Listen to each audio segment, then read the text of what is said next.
Hello, and welcome to CTF 101, Competitive Learning in Cybersecurity. My name is Jacob Elliott, and together we're going to explore the world of cybersecurity competitions. What are they? How do you find them? How do you win them? And most importantly, how do you translate those skills into things that you can use on the job as well? If you're an absolute beginner and want to learn more about ethical hacking and perhaps sharpen your skills, then this course will be a perfect introduction. If you already know a pretty good amount, and you're not really a beginner, but you feel like you might want to learn a little bit more about areas where you're lacking, then this course will probably be helpful as well. As I said before, my name is Jacob, and I've spent many years mentoring students of all levels in how to compete and win cyber competitions. I hold a master's degree in computer science from the Georgia Institute of Technology and certificates in applied cybersecurity and industrial control system security from the SANS Technology Institute. I also have numerous industry-leading certifications from GIRA, CompTIA, and more. Professionally, I work every day in the cyber industry helping protect businesses against cyber threats. But in my free time, I also like to compete in a lot of different CTF challenges, and I believe that that's given me an edge in my career that I can also pass on to you. I also volunteer as one of the coaches of the US Cyber Team. This competitive team is made up of young cyber athletes ages 18 to 25 who compete every year for a spot on the team and then go to compete against other nations in the International Cybersecurity Challenge. In my own experience, I've won numerous cyber competitions including National Cyber League, the National Cyber Cup Challenge, SANS Net Wars, DEF CON Village CTFs, and many more.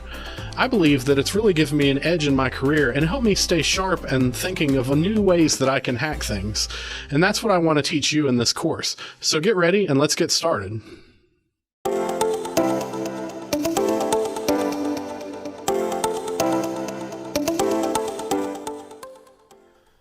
Alright, so we did a little bit of a course introduction, and the first lesson that we're going to get into in lesson 2 of this course is going to actually be setting up your environment that you're going to be using for these competitions. You can see on my screen here that I have a website pulled up, kali.org, and this is actually my preferred Linux environment to use for capture the flag competitions.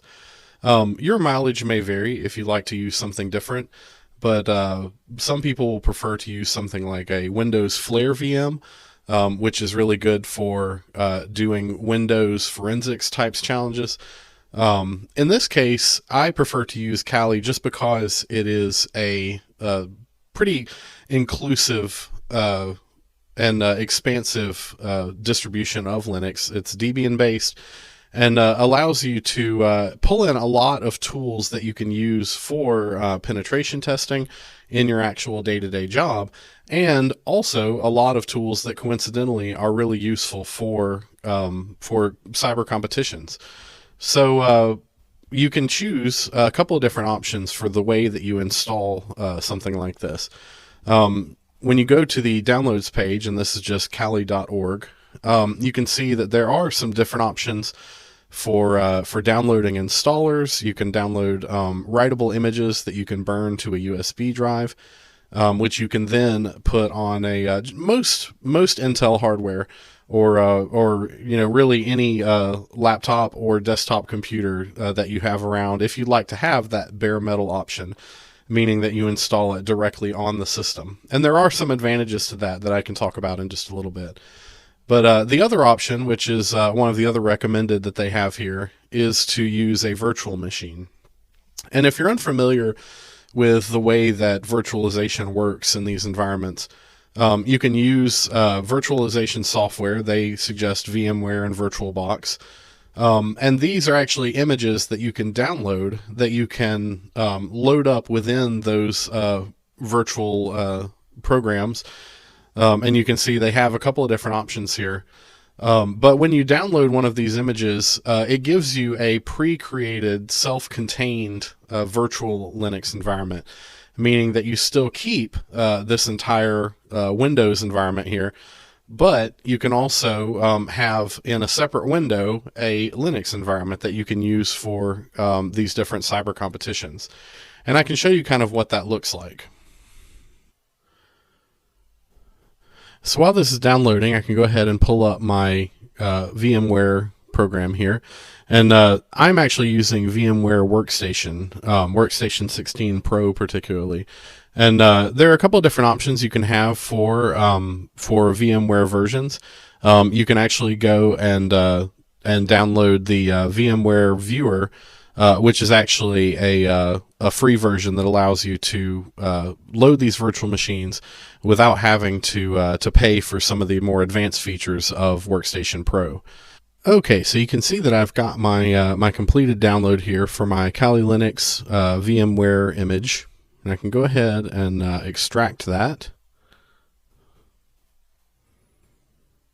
And I will speed up just so you don't have to sit and watch this whole process.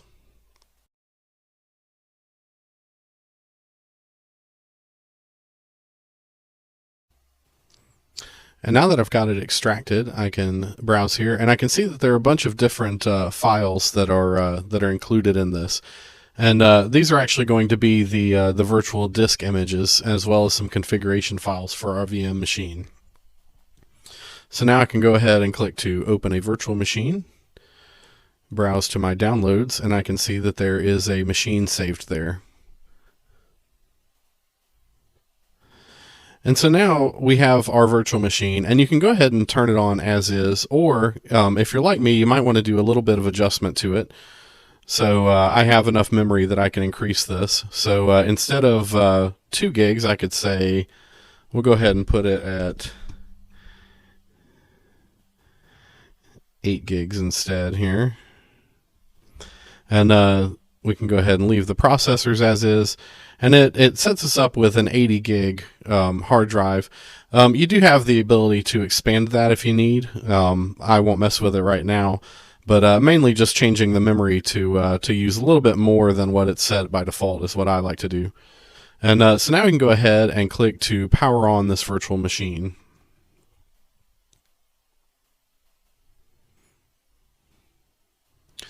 And so we can see that the bootloader is starting up for Kali Linux.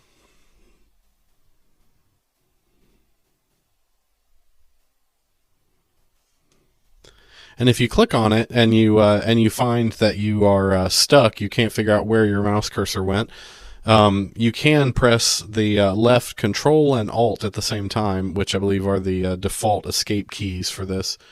So I'll go ahead and full screen this so we can actually see a little bit more. All right, so now we have a virtual machine up and running, and you can see I still have my my Windows toolbar here. I can maximize this just so that I can kind of see it more seamlessly. And you can see this button up here to exit full screen mode. And if I click this little thumbtack over here, it will actually hide the command bar. So it just makes it where it's a little easier to see and not block anything. So now I'm in basically a complete virtual Linux system. And the default username and password are just Kali and Kali.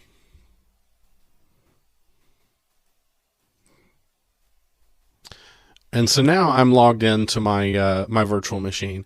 So you can see, depending on your internet speed, that was actually a pretty quick process to go and download the virtual machine and get it set up with your virtualization software and be able to get it configured and logged in.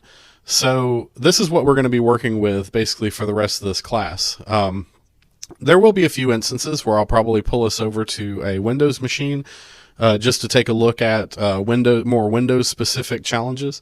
But by and large, they're going to be mostly Linux based.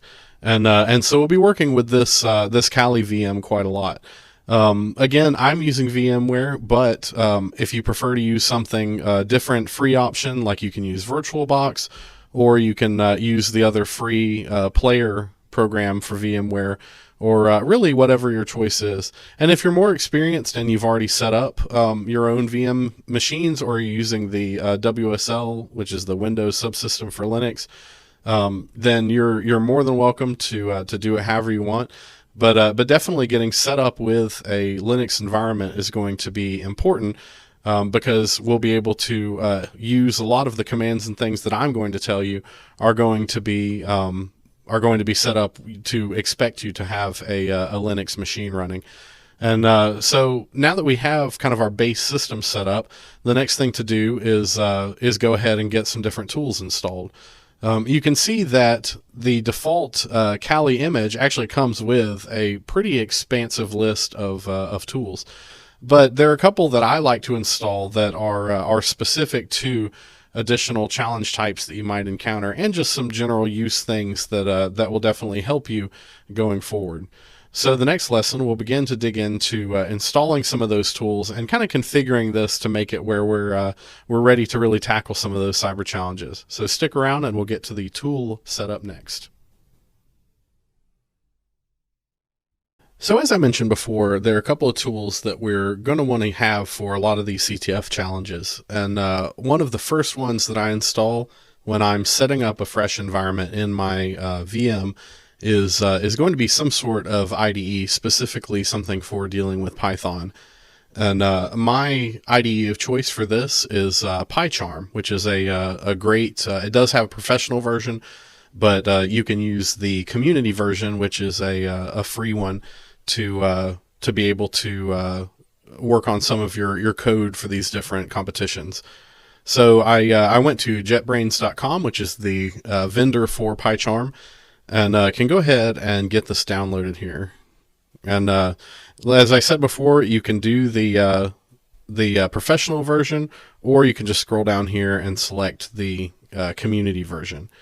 And we can select our download button here and go ahead and get that downloaded.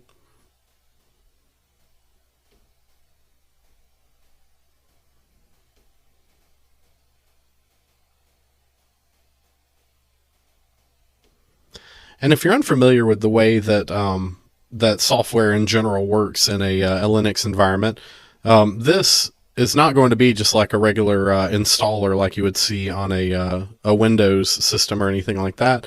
This is actually just going to be an archive file that contains the executables themselves and all the configuration for PyCharm. So I'm going to go ahead and just select my home folder here and drag this out here and extract it.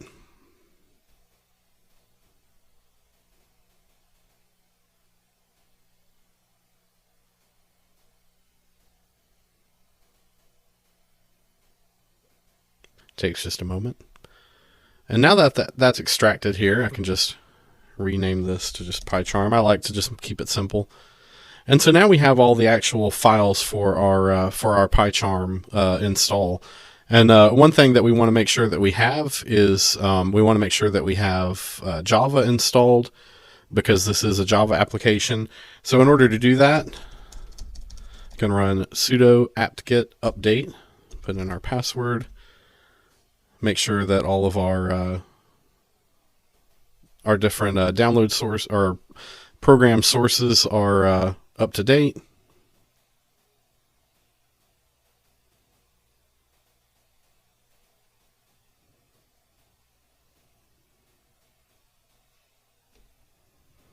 And then we'll go ahead and say sudo apt-get install default JDK.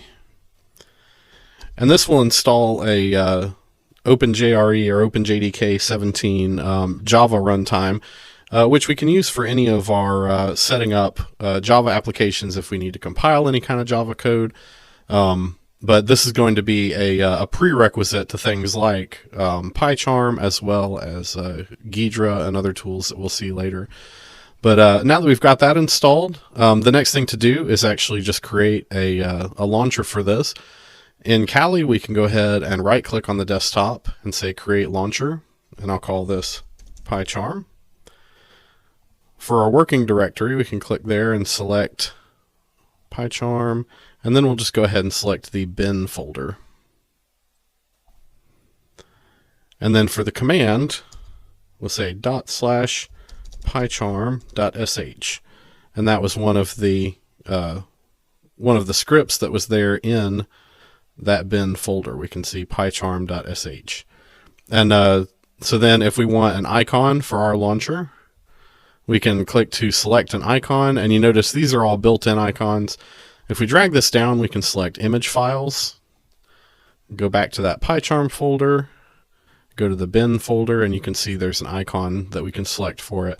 And go ahead and click create. And so now we have a launcher for PyCharm on our desktop. And we can go ahead and click on this, and it will launch into PyCharm. Now, PyCharm, as I mentioned before, is an IDE specifically for Python, but it's really, really pretty good for dealing with a lot of different types of files. And we can look at this and create a new project. Generally, every time that I start a CTF, the first thing I do is I go and create a new project. So I'll make a folder here in my home folder, and I'll call this like CTF. And when I go to my create project dialog, I'll select my CTF folder, and I'll add a new folder under that and call that my sample CTF. And you'll have a couple of options here for setting up your environment for this. And you can set up a new environment using virtual env, and that means setting up a Python environment that is contained just for your project that you've got here. Or you can select a previously configured one, and you can add your local interpreter, which is just going to be you could select the system interpreter. And that works if you want to just say, rather than have it self-contained, you want to just be able to use the system Python install. But for a lot of cases, it's recommended to use this virtual environment because it makes it so that if you have to install any special dependencies or anything like that, you can do it just within your project rather than affecting the rest of your system. And so I'll touch on a little bit more going forward. When we get to the actual Python section, I'll talk about some of the advantages of using Python for your CTF challenges, and give you some examples of ways that you can script things. And you'll definitely see throughout this entire course that when I'm confronted with something that I want to process, whether it be cryptography or a web exploit that I want to automate or brute force, the first thing in my tool belt that you're going to see me reach for is going to be this Python program, because I'm going to use it to perform a lot of actions for me rather than manually having to decode things. So this is one of the most important programs that you can set up as soon as you're getting ready to do some sort of CTF. Now, some purists might say, Jacob, you don't even need an IDE for this. You don't need to have PyCharm. And they're right. You can go and you can just say, I want to create some program and say, I want to create program.py and just sit here and type something out. And, you can definitely do that. And you can sit there and run program.py and do it all manually that way, or use some text editor for it. But the advantage of using an IDE is that it's really going to speed up your entire process for how you do this programming. It's going to make it easier for you to manage your dependencies, have automatic code completion and error checking. And so I personally really like to use PyCharm as sort of a base for how I set things up for my solution scripts and just everything that I need for a competition. So this is the first tool that I recommend that you install in your Kali environment to get you ready for your first CTF challenge. The next tool that you're definitely going to want to have specifically for doing reverse engineering is a wonderful open source tool that has been released a few years ago by the NSA and developed for their usage in reverse engineering malware and other things that they come across as part of just U.S. government missions that they have. And so GIRA is a really great tool for reverse engineering things for CTF challenges especially. And so you can go to gira-sre.org, and that will have a link to GitHub where you can go and actually download the latest release. So this is a pretty simple process. You can just go to under the GIRA releases here. you can click and download the laytest version. And this process of setup is going to be pretty simple to what I was just demonstrating in the last video with PyCharm. We're going to go ahead and open our zip file, and I will just drag GIRA over here.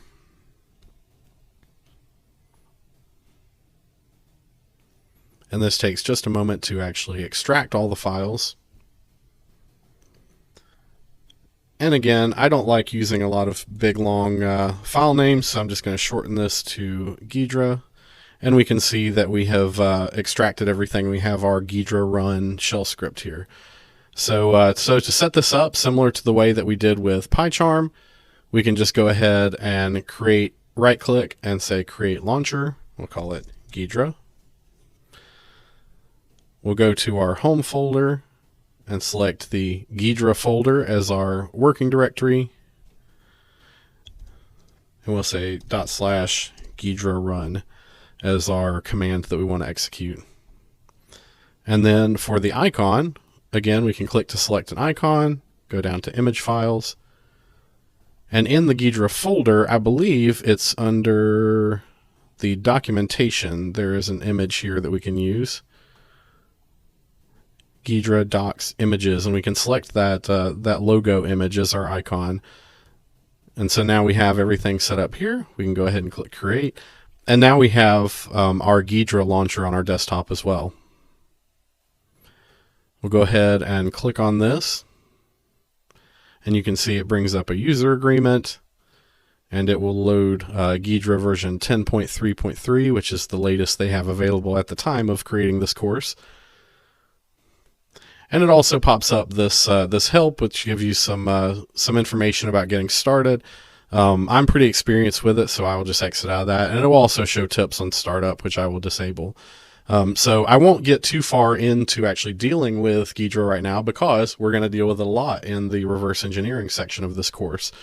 But this is basically the start area for GIRA, where we can create a new project, and we'll get into more of that when we actually get to the reverse engineering.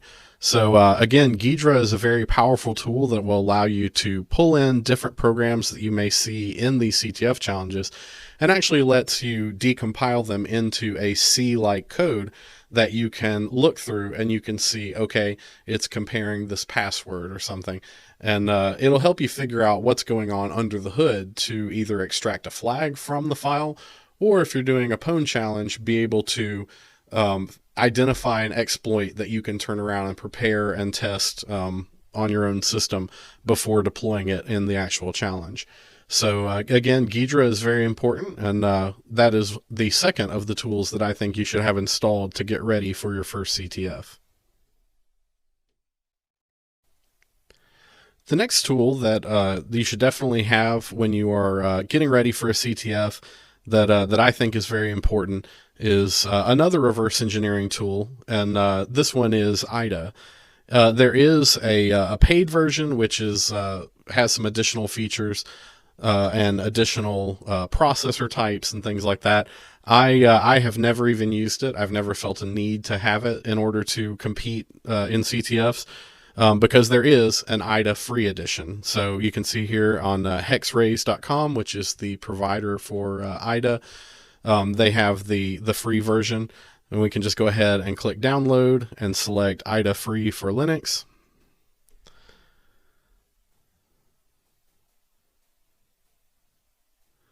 And it looks like this one is just downloading a little bit slower than my previous ones, but it's speeding up now.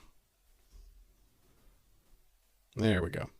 So you can see this one's actually different because it is a .run file instead of a zip file like the others, and that means that this is actually a packaged image that we can install on our system. So what I'll do is I'll just right-click and say Open Terminal here in my Downloads folder. I can see that the IDA program here. So I need to mark this as executable. If you're not that familiar with Linux, then we can use chmod +X to mark it as executable. And I'm lazy, don't want to type it out of the way, so I'll just say IDA *. And now we can see that it is marked as executable.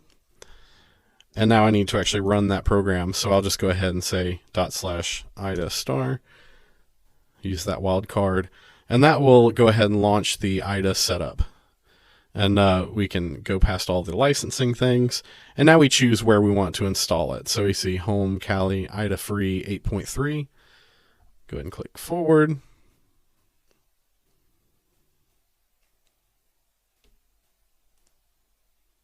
And that gets it all installed on our system. So now we exit out of some of these things. And again, we can actually, I believe it creates a, it does not create a entry in here. Oh, it just shows on our desktop anyway. So we don't need to create a launcher for this because it's already placed one on our desktop when it installed it. But we can say, because it has not seen this before, it thinks it's untrusted, we're going to say mark as executable. And so we won't see that in the future. Agree to some licensing things. And so now we're at the start for IDA, and we can click new to select a file that we'd like to disassemble. And this works similar to GIRA in terms of being able to decompile these executables that you'll see in CTF challenges, whether it be a crack me type challenge or something where you're trying to identify an exploit that you can use as part of a pwn challenge or something. So we'll dig more into it when we get to that reverse engineering section. But again, this is one of the tools that I think you should definitely have installed when you're getting ready for a CTF and setting up your first environment. The next tool that you're probably going to want to have for your CTF challenges is going to be a good text editor. And people will have ones they prefer. I'm a big fan of Sublime text. So when I'm setting up my environment for any CTF challenges, that's actually one of the first things that I will install because it has a number of different powerful tools that you can use in addition to just being able to edit text. This one does require a little bit of manual setup to be able to get it working, but all you really have to do is just open up a command line window here, and then you can copy these commands just kind of one at a time here.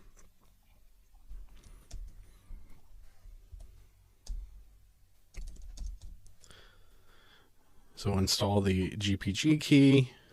We'll select the stable channel to use. And if you haven't used bash before, you can, instead of hitting Control V, which is a control character that it won't like, you can hit Control Shift V to paste things. And so now that we've added this to our sources, then we can say, we can call the update command to download that, and you can see that the packages list has been downloaded from Sublime Text.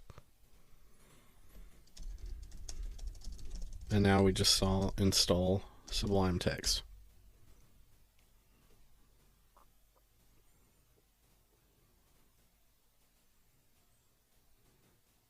And that will add it to our start menu here. So now we can open up Sublime Text.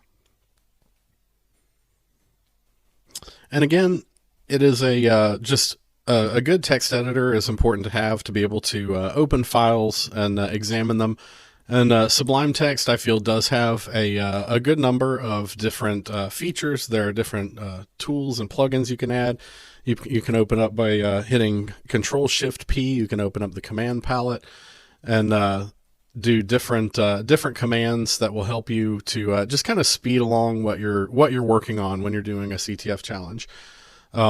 So I feel like having a good text editor like this is an important thing. You will occasionally see a thing asking you to purchase a license, but it is pretty much free to use forever.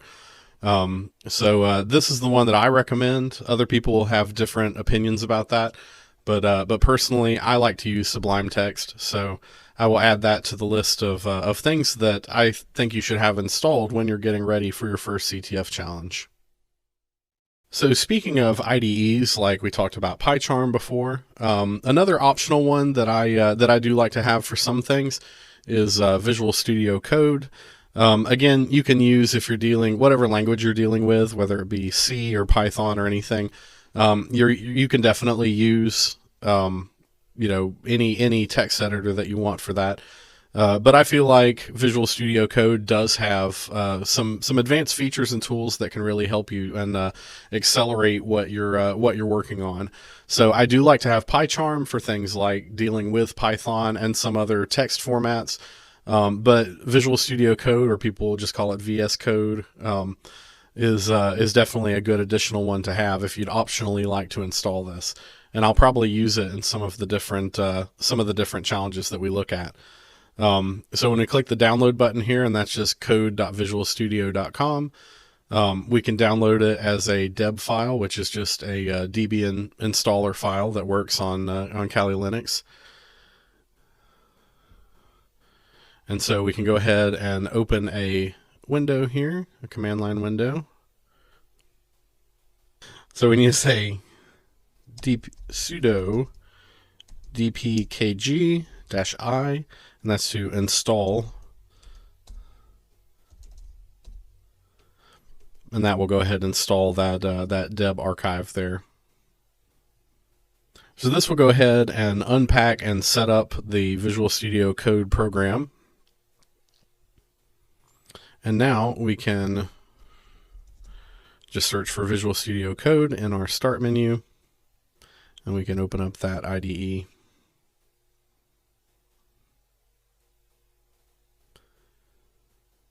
Now, Visual Studio Code is definitely a good one to have in addition to PyCharm, because it does have a lot of powerful tools that are very language specific.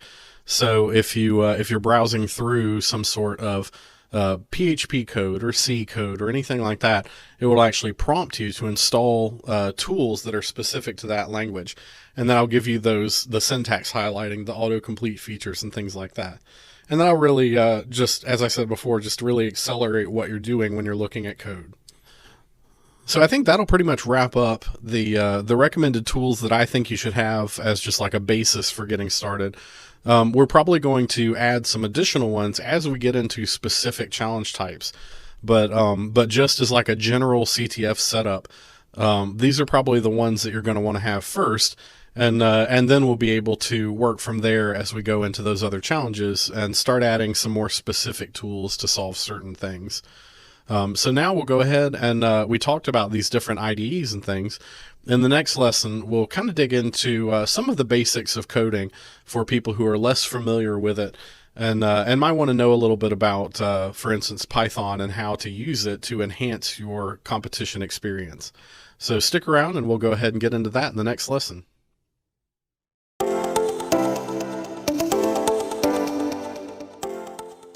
Hello and welcome to Lesson 3 of CTF 101, and we're going to go ahead and get into a little bit of a kind of coding primer to prepare you for the lessons that are going to be coming up. And the first thing that you might think is, why do I actually need to know how to code? Why is that important to me at all? And a lot of cybersecurity professionals that I have worked with and encountered in my career really aren't experts at coding. They're not developer level where they're able to work professionally as a coder. But just about everyone that I know at least has some base knowledge of sort of utility languages, things that they're able to use as part of different pen testing engagements and things like that.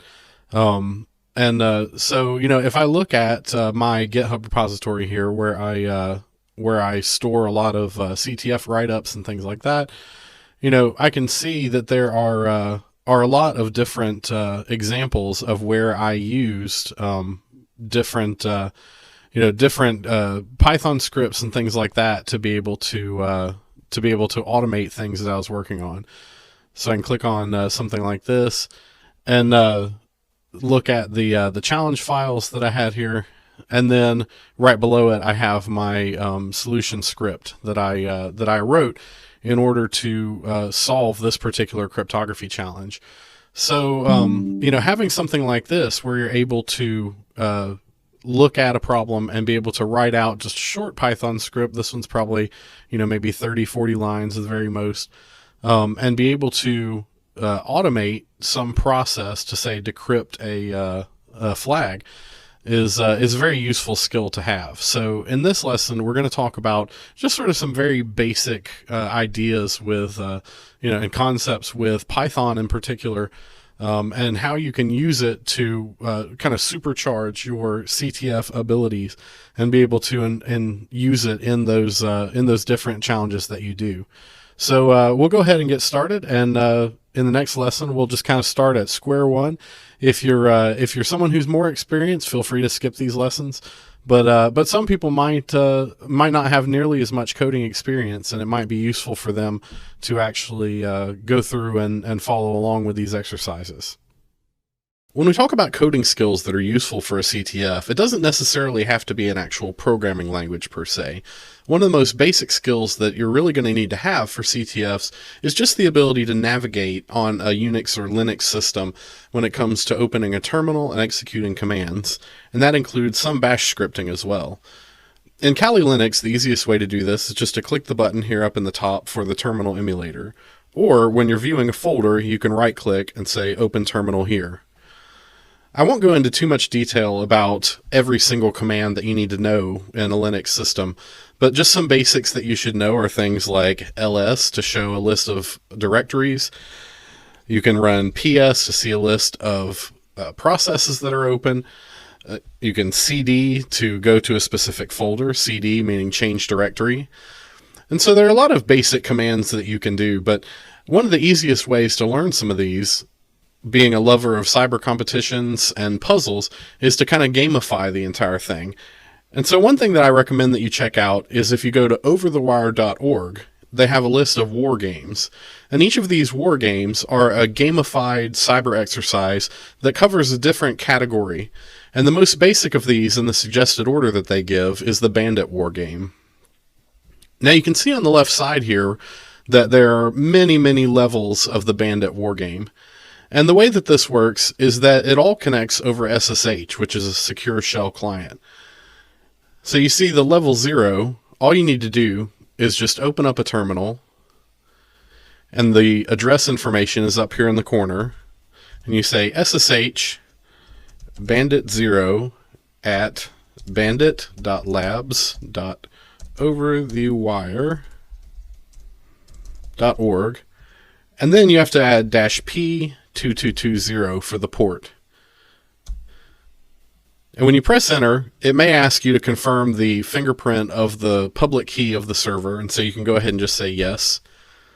And then it'll ask the password, which will just be bandit0. Now once you're logged into this SSH server, you're going to have an objective on each level of getting the flag, like you do in any other capture the flag competition, but the flag is going to be the password for the next level. So in this case, the first thing we want to do is just look around. And we can see that there's a file called readme when we say ls. So in order to open a file, we can just say cat readme, and that will print the contents of that file. And it gives us this long string, which is the password for the next level. So all we need to do is just select and copy that, and we can go ahead and exit. So now that we have the password for the next level, I do recommend writing it down somewhere so that you can save that password for later so you can resume your progress. But now all we have to do is just change our username instead of bandit0 to bandit1 and press enter again on SSH. And the password is going to be this password that we just copied. So we'll go ahead and say paste clipboard and press enter. So now we're logged in as bandit1. And I won't ruin it for you or spoil it, but what we really want to do here on each level is search for the flag. And as you can continue through these levels, you're going to learn more and more advanced techniques for dealing with Unix systems. And that includes navigating the actual operating system, interacting with different processes, as well as writing some basic scripts in order to perform tasks and automate things that would take you a long time to do manually. So definitely go and check out the Bandit War game. I'll put a link underneath this video for you to get there directly in case you forget. And see if you can complete the entire thing. And if you do, you're going to be a Linux master in no time. All right, so welcome back to lesson 3 of CTF 101. We're going to go ahead and get into a little bit of the scripting portion of the class and talk about some ways that you can really enhance and kind of speed up your actual challenge solving. And one of my favorite ways to do that is using a scripting language like Python to automate a lot of the more menial tasks of doing these CTF challenges. And those are things that are going to be things that are repetitive or things that you need to do really quickly, such as responding to a server really fast and processing some sort of input.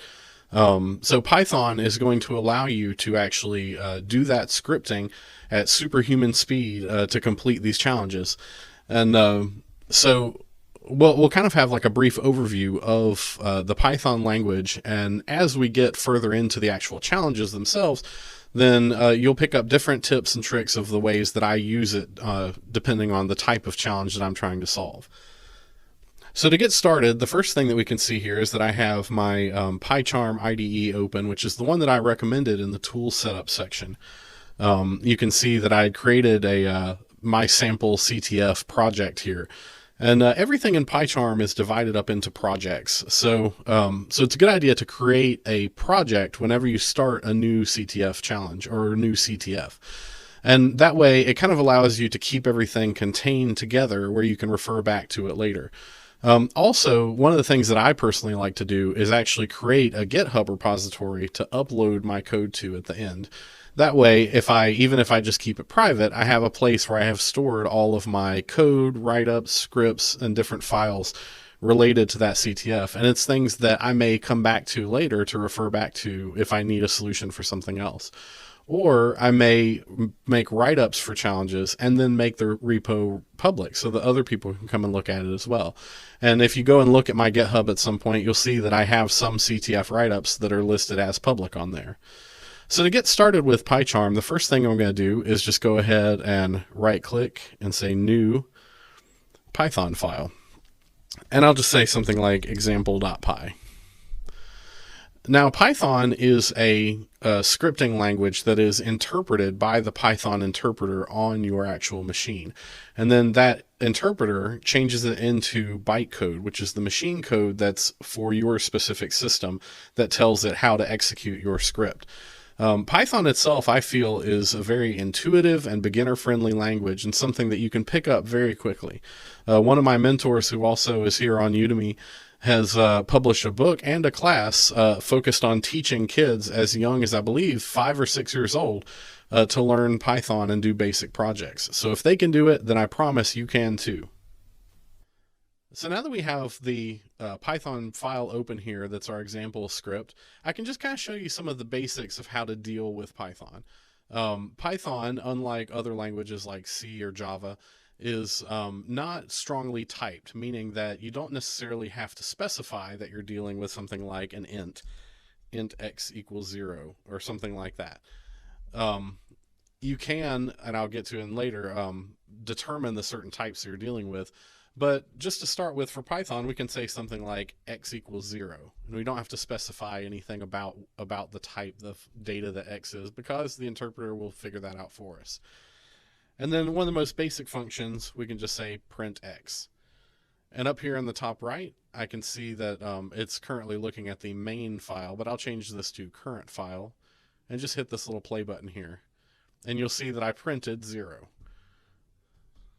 So then going onward, we can do things like we have our number there. We can say something like y equals some text in quotes, and that's going to be a string.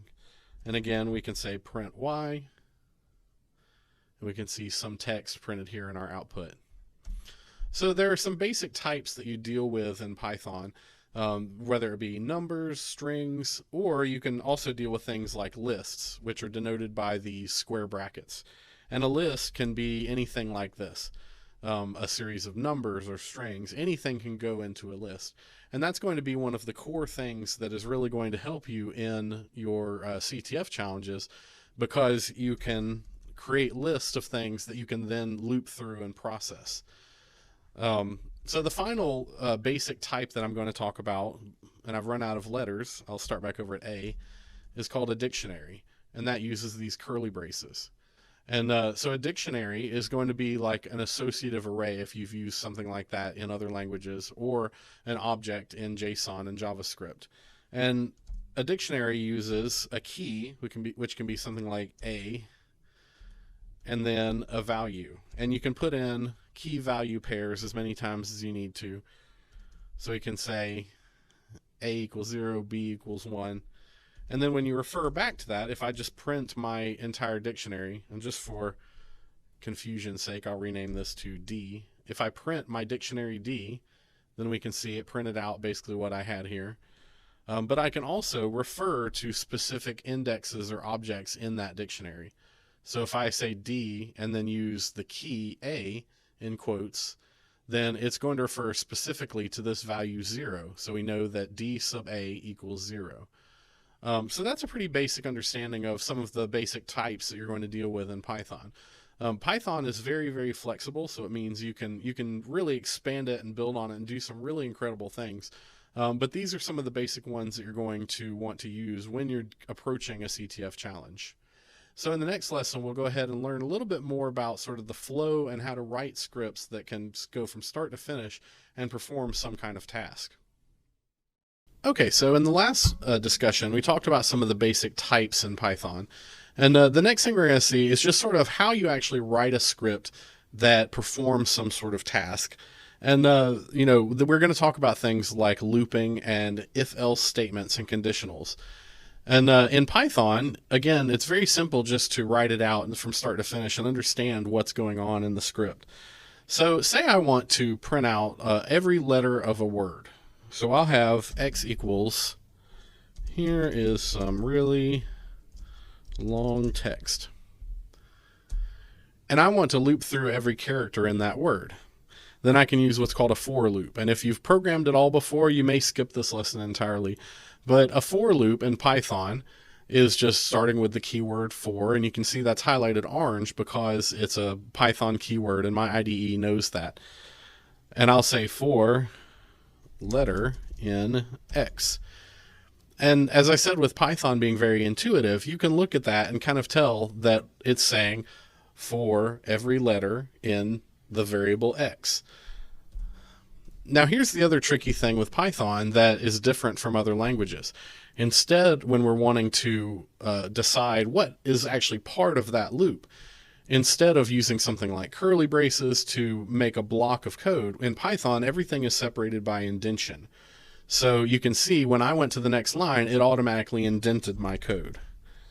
And I can just say print letter. And when I hit go on this, you can see it printed every letter that was part of this string X on its own line.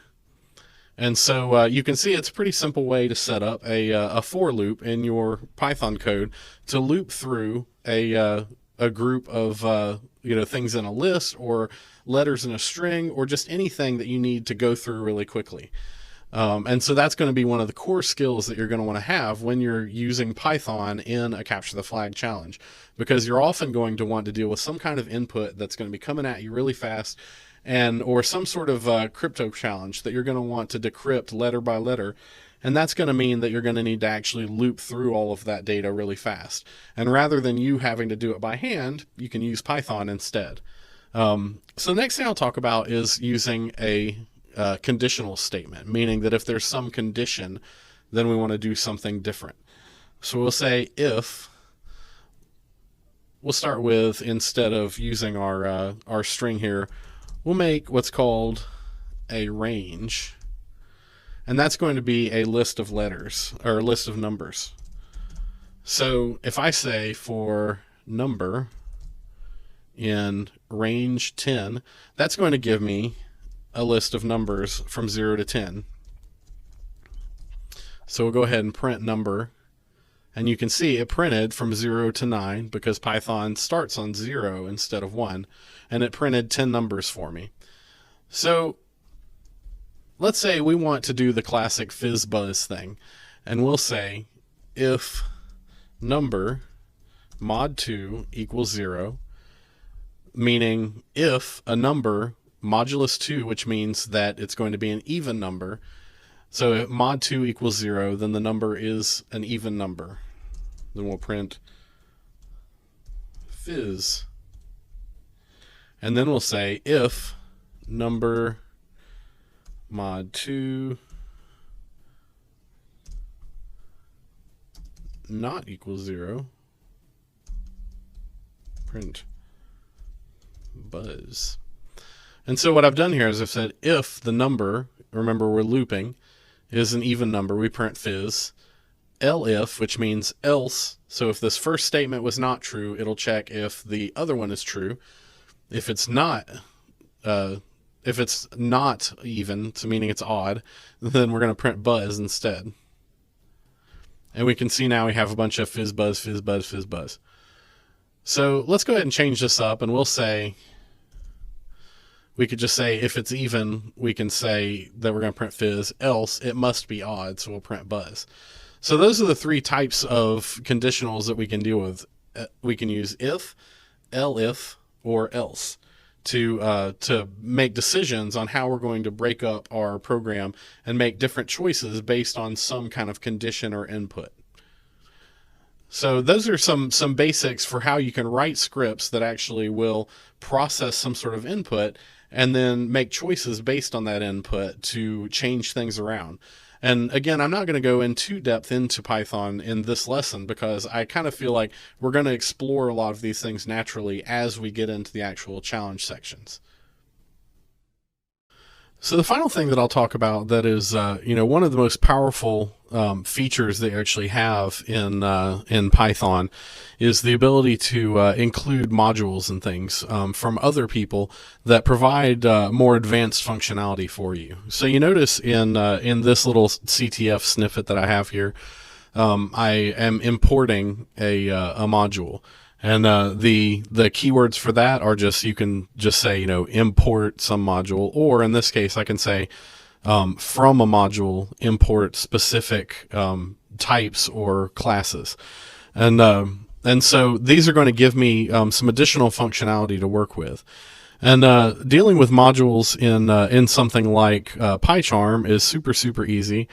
Basically, if there's some sort of functionality that you need in order to solve a certain challenge, then you can just go here to File and Settings and go to your project. And you can see a list of packages that are installed currently within the virtual environment for your project. So I can go ahead and click on the plus here. And you can see it just pulls up a big list of suggested things.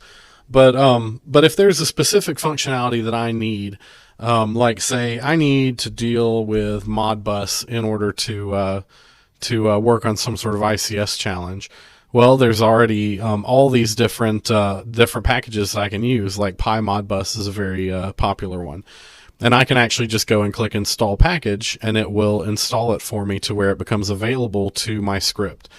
So in the example that I showed here, where I was using the crypto library, that's definitely one that is that's good to have for a lot of different challenges, not even just within the cryptography category, but in a lot of different situations where you might need to encrypt or decrypt some sort of value. So when you're looking at some of these packages, you can often find documentation for them online. And they'll often give you some different examples, and as well as just the more general API documentation explaining some of these different packages. But you can basically, if you need to find out how to encrypt something with AES, you can use these examples to figure it out. But again, if I wanted to deal with the crypto package, this one is actually called PyCryptoDome, and I can just search for it and say install package, and it'll say it has successfully installed. And so now I can actually copy something like this this example here and paste it in. And since I installed that crypto library, now I can actually import these different packages. So I'm able to import the AES class, as well as this get random bytes it's using to get the key. But now I'm able to actually pull in the functions and classes from this module and be able to use it as part of my script. So that's another thing that I really like about using Python as part of your CTF challenges, and something that you're going to see a lot in this class is being able to write these little one-off scripts, and when we get to some sort of specialized functionality that someone else has already done, rather than taking time to reinvent the wheel, we can just go ahead and install a package from the public and be able to pull that into our own program and use it to solve those challenges. So that pretty much sums up the last few discussions we've had about the basics of Python and getting started with it. Going forward, you're going to see a lot of different examples that I'm going to do, where you'll be able to see me use Python in order to automate a lot of the more tedious parts of solving some of these different CTF challenges. So get ready for the next lesson, and we'll start actually getting into some of those challenges and seeing how we can learn to solve them.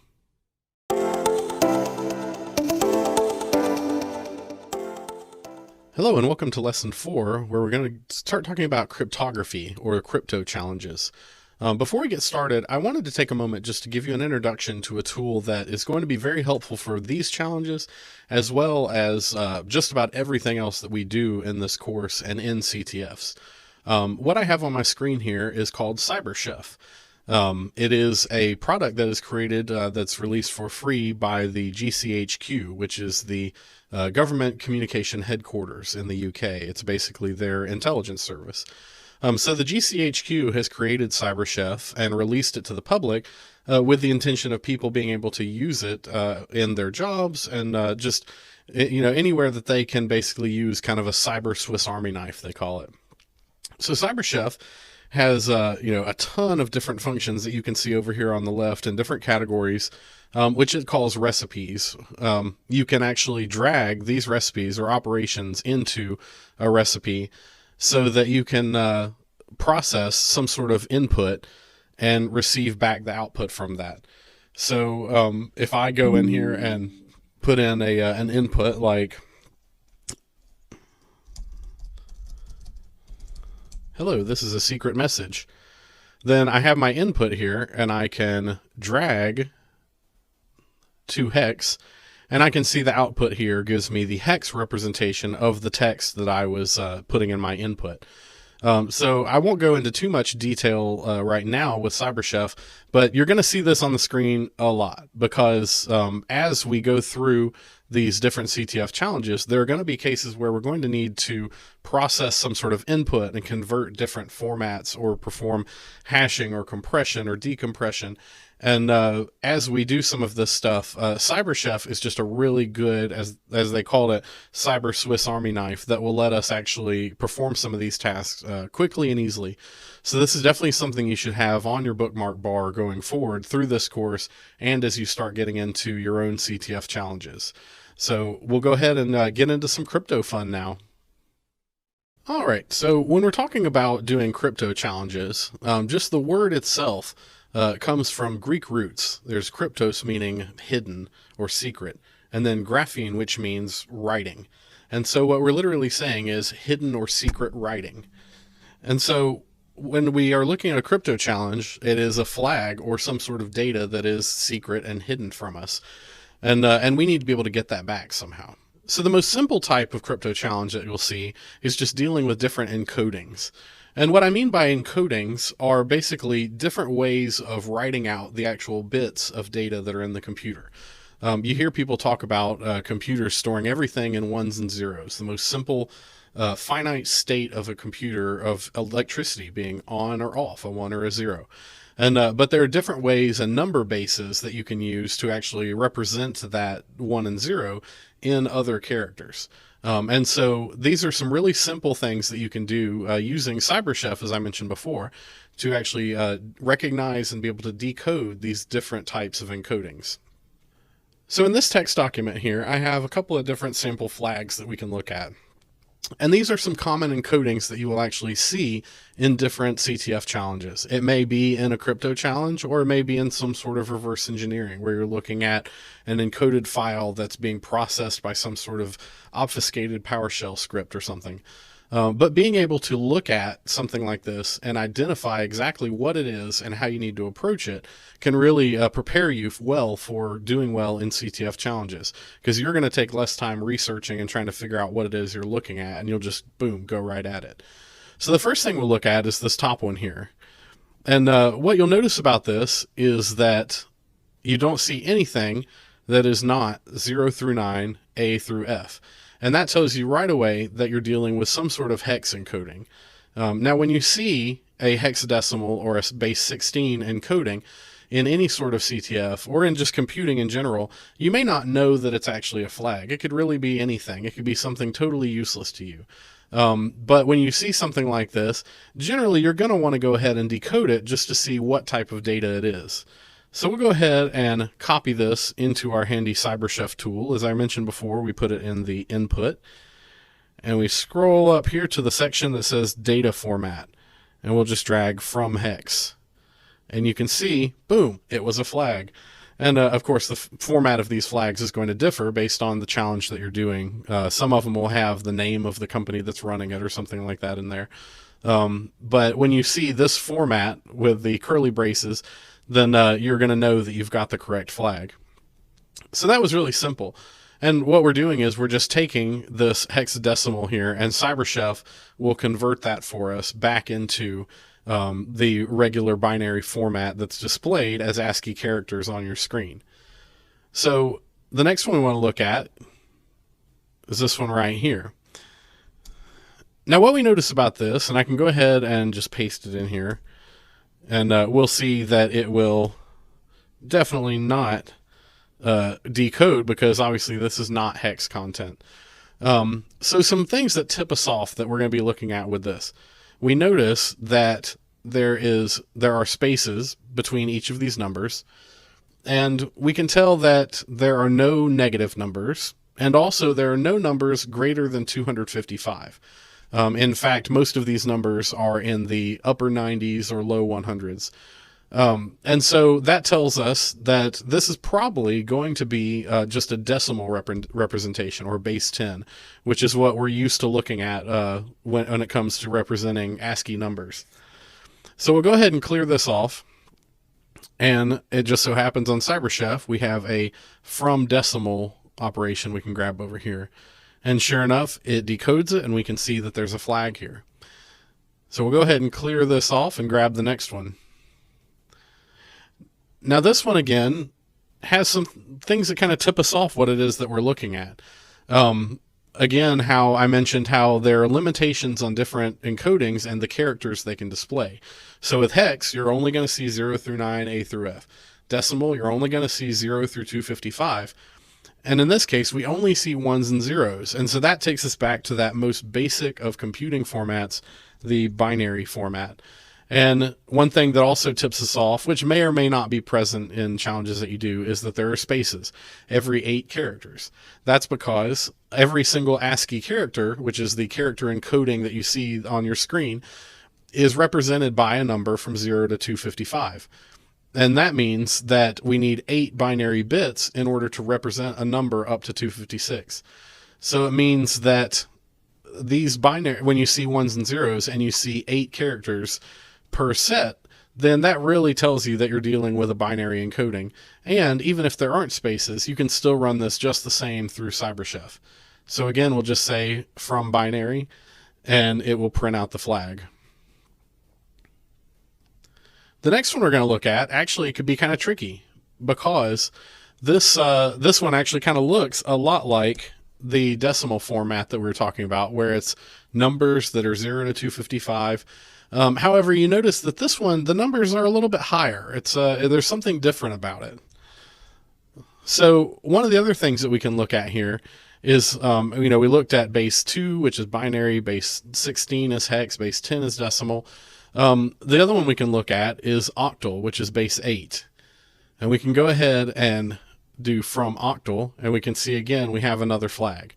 So sometimes you have to experiment a little bit. You might find that there's a certain encoding that can look very similar to another, and then when you begin to actually play with some of these different operations in CyberChef, you can find the correct one. And I'll show you a little trick in just a minute to really speed that up. But for now, we'll actually look at this next one. Now, again, there's different things that tip us off as to what it is that we're looking at. One of the things that we can see here is that there are a lot of different letters and numbers. You can see there's like A through Z, I see, 0 through 9, and then there's also these two equal signs at the end. And the letters themselves are a pretty good tip to us, but the two equals really will seal it for us. And that is that this is probably base 64. And what that means is that instead of representing it in, 0 through 9, A through F, or 0 and 1, instead we're representing it in letters, and that'll be A through Z and some other ones. So when we go ahead and go down here to our from base 64, we can see that it decodes it. And those letters are capital A through Z, lowercase a through Z, 0 through 9, and then plus, / and equal. Now it uses equal as a padding because of the way that base 64 is encoded. In order to complete a set of characters, there may be a requirement that it's going to add padding onto the end so that it's able to decode correctly. And so when you see a string of these kind of characters followed by either 1 or 2 equal signs, then you know that it's going to be some sort of base 64 content, hopefully a flag. And the final one that we'll look at that's a little less common but might pop up every now and then is this final flag here. Now this one looks kind of similar to base 64, where there are a lot of weird letters and numbers, but you notice they're all capitalized, and so there's a lot less to deal with. And what that'll tell you, if it's not base 64 with a combination of lower and upper characters, and it's just uppercase, then there's a good shot that this is going to be base 32.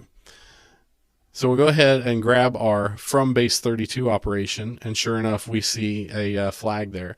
Now base 32 only uses capital A through Z, 2 through 7, and equal for padding, similar to base 64. But generally, because it only uses those capital letters, if you see a string of capital letters and numbers, then there's a chance it could be base 32. So you might want to go ahead and pop it into CyberChef and see what you find.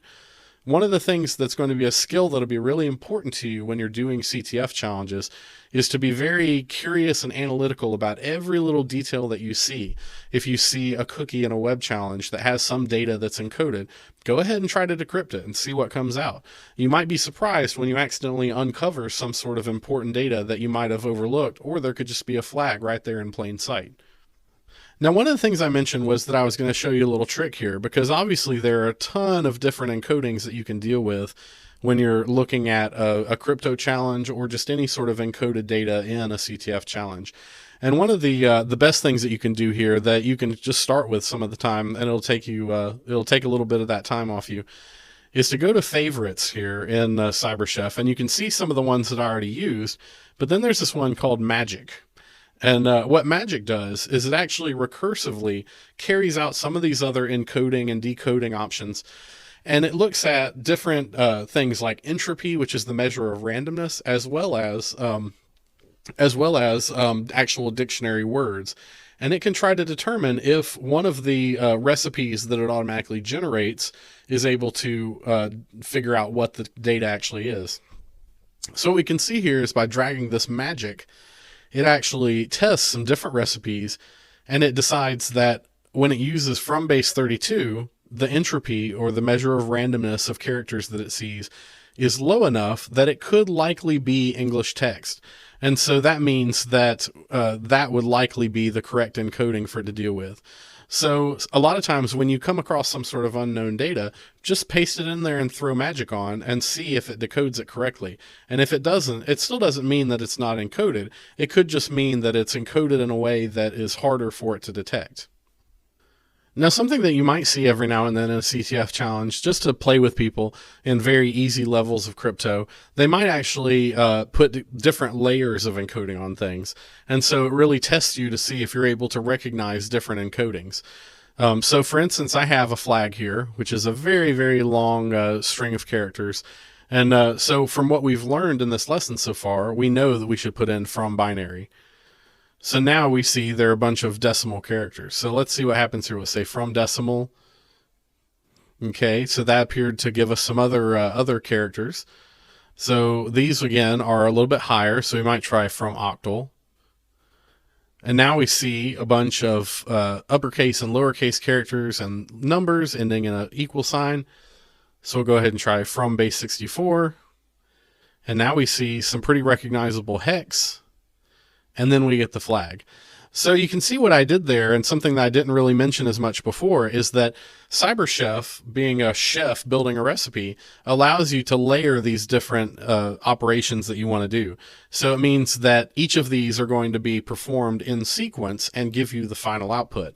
So it really gives you a lot of flexibility with being able to not only decode things, but perform a number of different complex actions on the input that you have and be able to hopefully recover a flag in the end.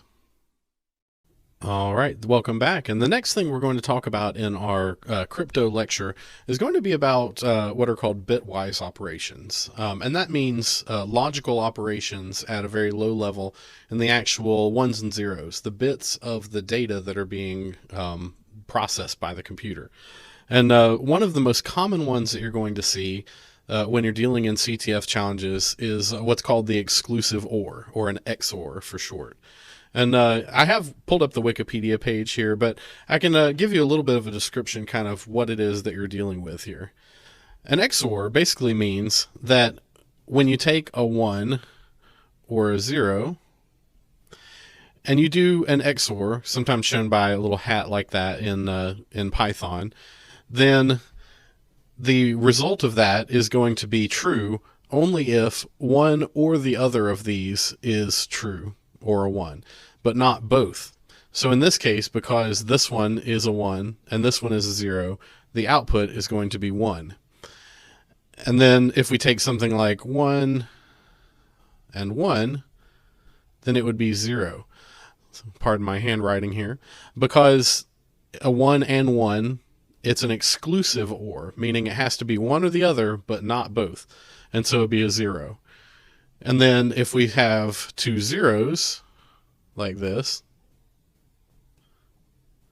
then we would also have a 0. And then likewise as the top here, but just in reverse, if we have a 0 and a 1, then it would be 1. So this is what's called the truth table for this operation, for an XOR. Now, one thing that's really interesting about the way that an XOR works is that we can apply that to, or any bitwise operation, to the actual characters of a flag or a piece of data, a byte of data from something they're looking at for a CTF challenge. So for instance, if we take the first of, if we take, a character from a flag, and it could be a series of 8 bits like this, 1 0 1 1 0 1 1 0.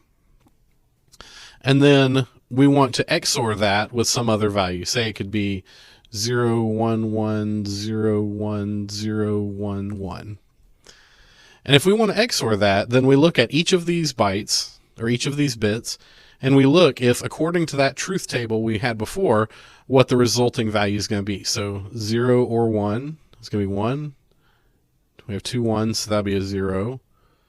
It'll be a 1, a 1, a 1, a 0, a 1, and a 1. And so we end up with this, this result, and this is going to be our encrypted data. Now, the interesting thing is about doing an XOR is that this is actually, if you have a stream of characters that is your key that you're using to XOR, then there's really no way for someone to uncover what that key is that was used to XOR that data, unless they use, say, all the same key for each character within your data. Now, one of the things that's really interesting about the XOR operation is that if we call this, say, A and B, and we call this C, then A XOR B equals C.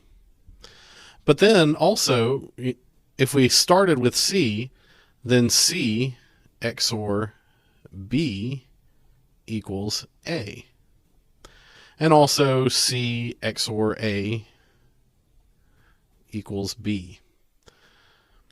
So what this means is that if you're using some sort of key in order to be able to encode data, encrypt a flag or something like that, if you're able to find out the key, then say A is the flag and B is the key and C is the encoded data, then if we know what this key is, B, then we can apply it right here to the encoded data to get back the original flag.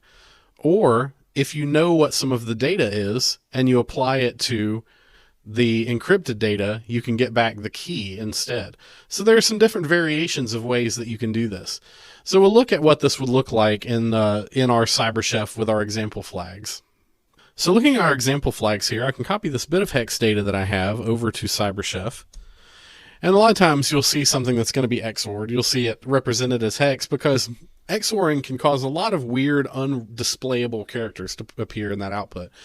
So we'll say from hex with our recipe, and now we see some more weird stuff going on. And we don't really know what this is or make sense of it.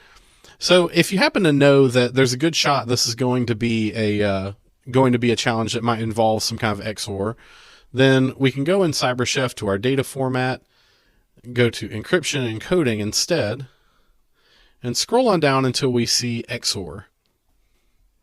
And what this is going to do is this will let us XOR this with a specific key in hex. So I could put in 0, 1, 2, 3, and so on. And we can see that that output changes. So the problem is with this, we don't know what the key is. So one of the things that you're going to want to try is this handy dandy tool called XOR brute force. And what this will do is it'll try, because there are only 0 through 255 values, it'll try these different keys until it actually and shows the output of each of those keys. The other thing you can do is what's called a crib that you can put in if there's something that you know is going to be in the plain text. For example, an F, and we can already see 75 says flag XOR is pretty cool, but that's not quite right because there's these other weird characters showing up here. So we'll put an L, and now we see that if we were to put in 55 for our key in hex, then we would get the flag XOR is pretty cool. And we can test that by getting rid of that brute force and just putting in 55. And so we see that it reveals the flag XOR is pretty cool. So looking back at our sample flags here, we'll go ahead and pull out this other one that I've prepared. Now, one of the things that I mentioned about when you're doing this XOR operation is that you can have each one of these A, B, and C represent a single character, 1 byte of data. And so you can apply, as we did before, this could see the first character in the flag, and this B could be the byte hex 55.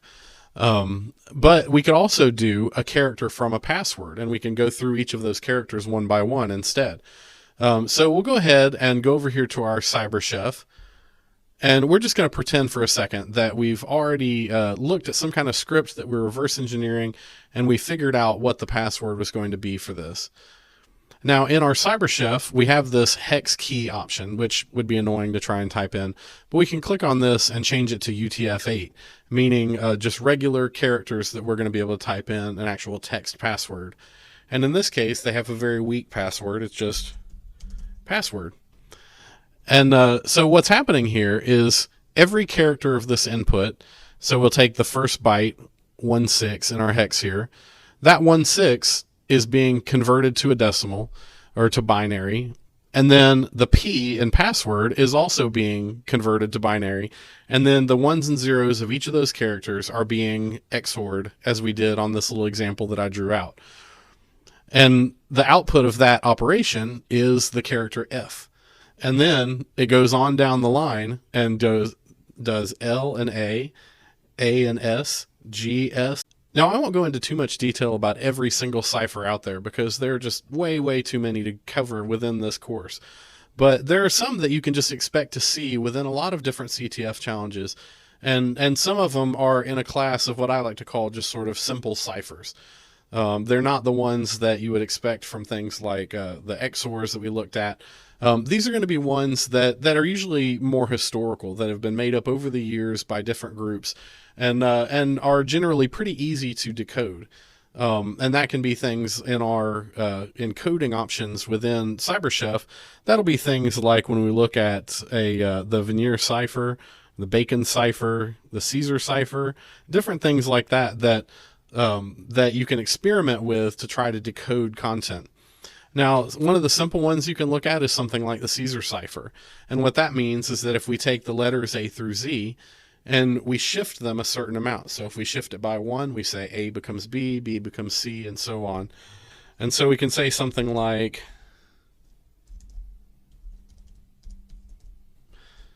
Hail Caesar for our flag.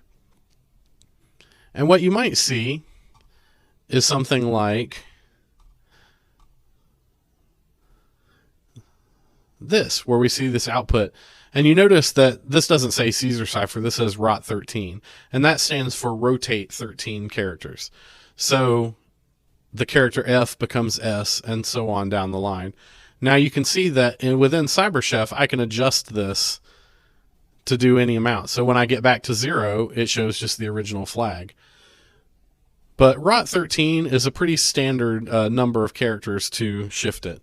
So when you're going along, and say you see a flag like this, or you see something like this that is just looks like it could be something that makes sense as English words, but you're just not sure about how to actually recover it. But you notice that these characters, these curly braces, are all still the same, and this underscore is still the same. Then there's a chance that it's just that the characters are shifted by a certain amount. So when you go in CyberChef, you can go ahead and paste that in, and just select ROT13, and you can see that it recovered the flag for us. And if it's a different amount, you might need to experiment some and just sit here and click through until you see it pop up with the correct value for that shift. But using the default 13, we get back the flag, Hail Caesar. So another one that you might see in challenge from time to time is something like this, where you see a lot of dots and dashes. And if you're familiar with historical methods of encoding and sending messages, then you would immediately recognize this as being Morse code. So we can just go ahead and select from Morse code. Now there are some limitations with the way that Morse code challenges work, because they aren't able to encode certain characters. It's more limited to just basic text. But you can definitely, anytime you see dots and dashes, you can go ahead and try that Morse code. The other thing that you can do sometimes is you might see challenges where instead of dots and dashes, it could be encoded as 1s and 0s. There might be a series of 1s and 0s that are sent, followed by a break, and then another set of 1s and 0s. And if it doesn't have 8 characters like you would expect from normal binary, you might go ahead and experiment with Morse code and see if a dot and a dash could be equal to a 1 and a 0 and get you the flag that way. The next thing in the crypto category that you want to watch out for are what's called esolangs, or esoteric languages. And a lot of CTF designers will choose things like this in order to really make it difficult to figure out what the heck is even happening. You can see some of the most crazy text and numbers and letters and just everything. And sometimes it can come down to an actual secret programming language, or an esoteric programming language. So if I go ahead and look at a list of some of these, you can see just exactly what I'm talking about. There are tons and tons of different esoteric languages that you can look at on esolangs.org, and you can see exactly how many there are. And there are just, lots of them. And it can be something where you're actually using a poem to write a program. So when you come across something like this, if you come across text that just doesn't make sense and you have no idea how it's actually supposed to be useful in some way, one of the things that you can start to do is kind of actually look at it and begin Googling a lot. You can take some of the samples of the text that you have in the challenge and begin Googling some keywords, and especially start Googling the word esolang along with it, because sometimes you'll pop up with something that you just completely don't expect. And find out that the text that you have that is actually just a poem or something is actually going to be something that can be processed as a computer program and give you a flag. Continuing our talks on cryptography and crypto challenges, we'll go ahead and get into RSA, which is one of the most widely used crypto systems in the entire world. Basically everything that you do on the internet or on your computer involves RSA in some way to help secure those communications. It was actually first invented by the GCHQ, who are the same people who created CyberChef, in 1973 in secret, because they recognized the importance of this algorithm and this whole process, and felt that it would be something that they would like to keep to themselves in order to secure their own communications. However, later on, it was discovered independently and published by 3 scientists, Rivest, Shamir, and Edelman, the RSA in the name. RSA encryption is very popular in CTF crypto challenges, particularly in the easy to medium range, because it does involve a little bit of advanced math, but it's something that's pretty easy to grasp. And I can go through some talks about the actual algorithm itself, and then also some common types of RSA challenges that you'll probably run into as part of your CTF experience. One thing that I definitely recommend taking a look at for a little bit of background on this lesson is if you go to YouTube and look at the Art of the Problem Intro to RSA Encryption. They do a really good job of explaining the background of the problem that was trying to be solved by this crypto system, as well as a lot of the math and the theories behind it and how it works under the hood. This video will give you a lot of that background to help prepare you to understand what we're looking at when we're trying to crack these different challenges in CTFs. Hopefully before you've continued on, you've gone and actually watched the Art of the Problem video that gives you a little bit of the background between the modular arithmetic and exponentiation and the theories that actually create this RSA process. But in case you haven't watched it, I'll just give you a brief rundown of how this actually works. RSA involves creating 2 prime numbers, which we call P and Q. And these are very, very large prime numbers. And the reason for that is because they get multiplied together to create what's called the public key. Now, the background of RSA and the reason why it's so hard to crack is because if you have a very, very large number that's your public key, think hundreds and hundreds of digits long, if you told me that you wanted to find 2 numbers that were prime numbers that were factors of that public key, you would never in a million years be able to actually crack it. Just because it's such a huge problem to be able to factor a large number. And as you add digits to the number, it exponentially increases in terms of the difficulty of finding factors of that number. So we start with the RSA algorithm by selecting 2 large prime numbers, as I said before, P and Q. And in this example, I select 2 numbers that are 512 bits. So these will be pretty long numbers. And then multiply them together to get N, which is the public key. Then I take E, which is 65,537, which is a large prime number, but not too large, and is pretty standard for RSA encryption. Next, I subtract 1 from both P and Q and multiply them together, and that gives me a number that we'll call phi n.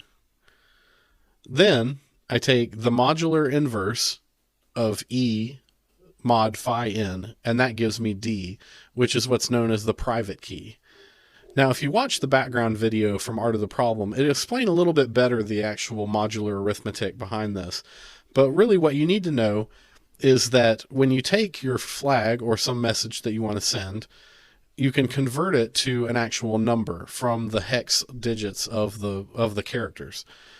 And then that'll give us what we'll call PT, or plain text. Next, we raise PT to the E power, so it will raise it to the 65,537th power, which will be an absolutely massive number. And then take the modulus of that with mod N, which is our public key. And that'll give us our ciphertext, or our encrypted message. Then, if we want to decrypt that, there's a really unique identity with RSA that basically says that we can take our ciphertext and instead raise it to the power of D, our private key, and then mod N, and that will give us back the original plain text, which then we can convert back into hex, which gives us our ASCII representation of it. So if I go ahead and run my script here, then we can see that my number P and Q are both very, very big numbers. And then you multiply those together and you get N, which is an even bigger number. Then we have our public exponent E, 65,537, and phi N, and then we use that to calculate D. So here we can see the unencrypted flag, my RSA test flag, which is then converted to a number. And that means just taking the actual hex digits of this ASCII representation of the flag and then converting that into base 10. So we convert it to a large number. Then when we do this process of raising it to the e power mod n, then we're given this giant number here, which is our encrypted flag. Now, in order to reverse that process and get back the flag, as I said before, we can take this large number here, raise it to the d power mod n, and that gives us back the original flag. So that's just kind of a quick rundown of a basic RSA process using a 1024-bit public key, which is a pretty medium level of security. Not great, not awful. But it shows how some of the math works that we're going to be using for these CTF challenges. So next, I'll go through some examples of what we would call weak RSA, or things that the creators of the CTF challenge have actually purposely put in vulnerabilities into this algorithm to make it where if you recognize it, you can crack it and get the flag.